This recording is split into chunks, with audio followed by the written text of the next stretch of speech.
بسم اللہ الرحمن الرحیم۔ کون سے خوش قسمت ہیں جو اس رحمت کے مستحق بنتے ہیں؟ سب سے پہلا وہ خوش قسمت، یہ ساری رحمتوں کا جو تذکرہ آپ نے سنا ہے، اس کے لیے حصول کو ممکن بنانے کا ایک چھوٹا سا پیکج میں آپ کے سامنے رکھ دیتا ہوں۔ سب سے پہلا کام، قرآن مجید کی تلاوت کو اپنی زندگی میں ہمیشہ کے لیے شامل کر لیں۔ چین نہیں آنا چاہیے جب تک قرآن نہ پڑھیں۔ سمجھ لیں وہ دن ضائع ہو گیا زندگی کا جس دن میں قرآن نہیں پڑھا۔ وَنُنَزِّلُ مِنَ الْقُرْآنِ مَا هُوَ شِفَاءٌ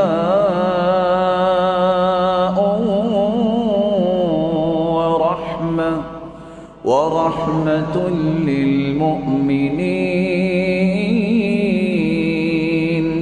وَلَا يَزِيدُ الظَّالِمِينَ إِلَّا خَسَارًا۔ آپ کی جسمانی بیماریوں کی شفا بھی قرآن ہے، لما فی الصدور قلبی بیماریوں کی شفا بھی قرآن ہے، معاشرتی بیماریوں کی شفا بھی قرآن ہے۔ جب اللہ نے اسے شفا کا مرکز ہی بنا دیا ہے، دنیا جہان کی ہر بیماری کا علاج اللہ نے قرآن میں رکھا ہے، لیکن یقین شرط ہے، یقین شرط ہے۔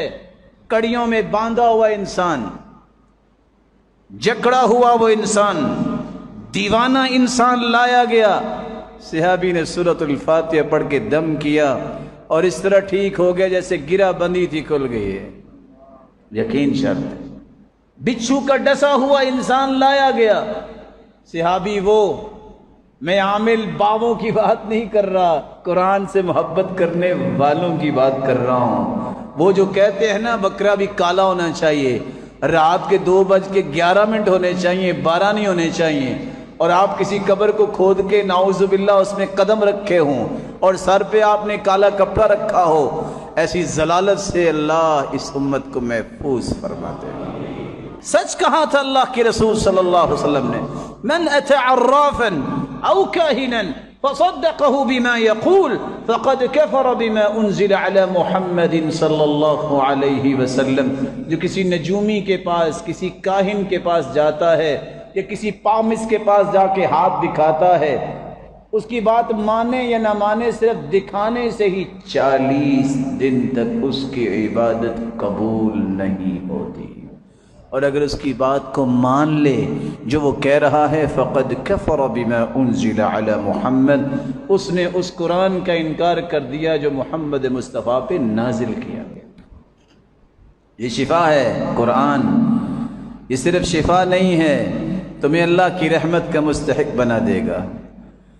دوسرا کام جو اللہ کی رحمت کو حاصل کرنے کا پیکج ہے، اللہ کا ذکر نماز کے بعد چلتے پھرتے، اس کو معمول بنائیے۔ اللہ کی قسم آپ کو وہ لذت زندگی میں آئے گی جو دنیا میں کبھی کسی کھانے سے وہ لذت آپ کو نصیب ہی نہیں ہو۔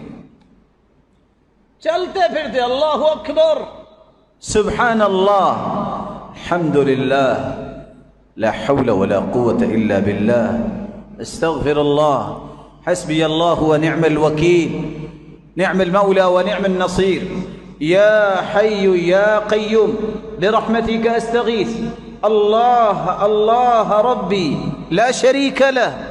آپ پڑھ کے تو دیکھیے، دنیا کی ہر مشکل میں پھنس جانے والا لا الہ الا اللہ، پڑھ کے تو دیکھیے مشکل دور کیسے ہوتی ہے۔ حدیث کے الفاظ ہے، جو نماز کے بعد بیٹھ کے ذکر کرتا ہے، جب تک وہ ذکر کرتا رہے، کھربوں کی تعداد میں فرشتوں کا نزول زمین پہ ہوتا ہے، جو اس بندے کے لیے دعا کرتے ہیں، یا اللہ اس کو معاف بھی کر دے، اس پہ رحمت بھی فرما دے، اور اس کی توبہ بھی قبول فرما دے۔ اور منٹ صرف 5 لگتے ہیں ذکر کرنے میں، 5 منٹ۔ یہ 5 منٹ تسلی سے بیٹھ کے ذکر کر کے جایا کریں۔ مولا کریم آپ سب کو اپنی رحمتوں کا مستحق بنائے۔ رحم اللہ رجلا صلی قبل العصر 4، عصر سے پہلے 4 رکعتیں جو پڑھتا ہے اللہ کی رحمت کا مستحق بن جاتا ہے۔ چوتھا کام، رات اور دن اللہ عز و جلال کا ایک نظام ہے۔ کبھی آپ اوور ڈیوٹی بھی تو کر ہی لیتے ہیں نا، کبھی ڈبل شفٹ بھی تو لے لیتے نا، چلو میں حالات نہیں ٹھیک تو میں صبح بھی ڈیوٹی کر لیتا ہوں، شام کو بھی کر لیتا ہوں۔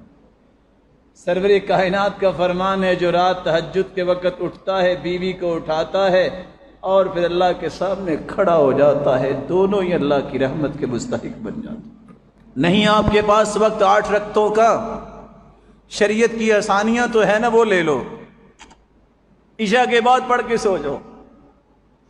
کان یقوم فی آخر اللیل وفی وسطہ وفی اول اللیل، رات کے شروع میں پڑھ لو، درمیان میں پڑھ لو، آخر میں پڑھ لو۔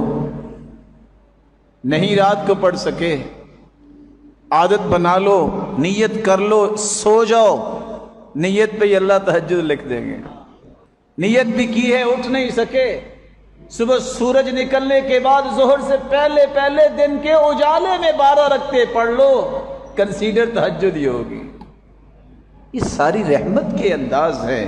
اللہ اپنے سے دور نہیں کرنا چاہتے اپنے پیاروں کو، لیکن پیاروں کو بھی تو قریب ہونے کی تڑپ تو ہونی چاہیے۔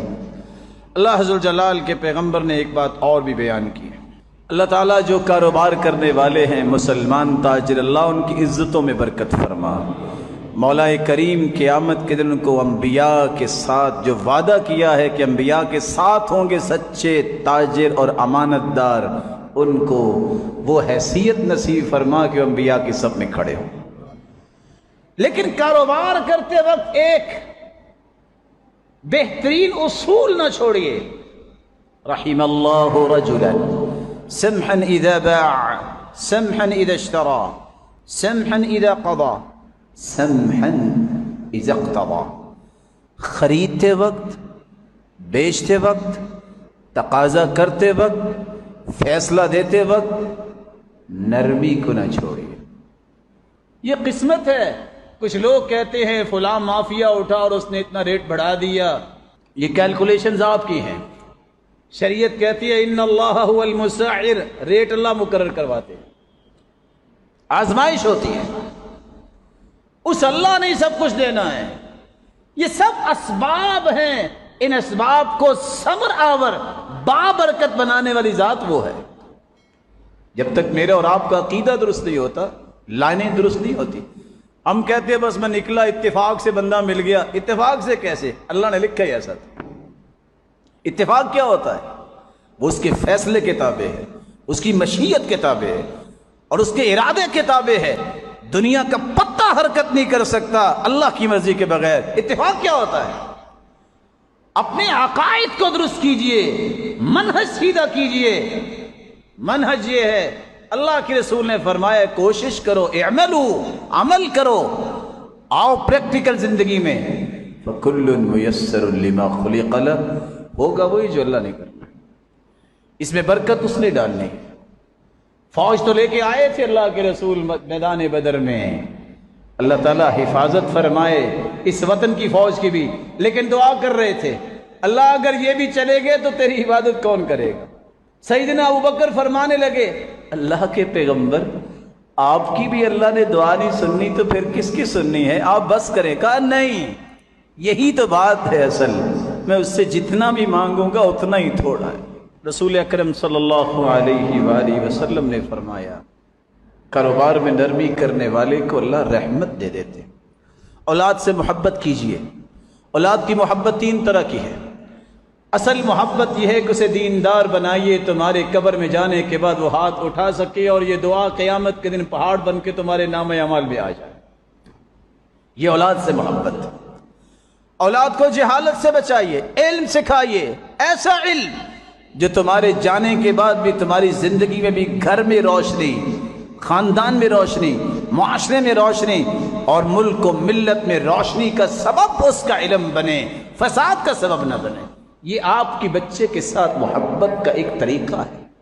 تیسرا طریقہ محبت کا یہ ہے، آج اگر بچہ ہاسپٹلائز ہو جائے تو کتنے تل ملاتے ہو، کبھی یہ بھی سوچا کہ وہ کدھر جا رہے ہیں؟ اگر قیامت کو وہ جہنم میں چلے گئے تو بنے گا کیا؟ آج تو اس کی بیماری برداشت نہیں ہوتی، آج تو اس کا ناکام ہونا برداشت نہیں ہوتا، آج اس کا کاروبار میں فلاپ ہونا برداشت نہیں ہوتا۔ اگر قیامت کے دن جہنم میں چلا گیا تو بنے گا کیا؟ اس کی فکر کیجیے، اس کے اندر دین بھریے، اس کے اندر دین کی محبت لائیے۔ اور یاد رکھنا میرے بھائی، آج میں اگر غور کروں گا تو میری اولادوں میں دین رہے گا، وگرنہ اگلی پشت تک یہ دین ختم ہو جائے گا۔ اور اللہ ایسے لوگ پیدا کریں گے جن سے اللہ نے کام لینا ہے۔ یہ ضروری نہیں ہوتا کہ کوئی کام نہ کرے تو دین مٹ جائے گا، دین پھر بھی باقی رہے گا۔ یستبدل قوما غیرکم، تم نہیں کرو گے تو اللہ ایسی قومیں لے کے آئیں گے جو دین سے محبت کرنے والی ہیں۔ اللہ عز و جلال ہم سب کی اولادوں کی حفاظت فرمائے اور اسے قوم و ملت کا سرمایہ بنائے اور اپنا مقرب بنا کے دنیا سے لے جائے۔ وآخر دعوانا الحمدللہ۔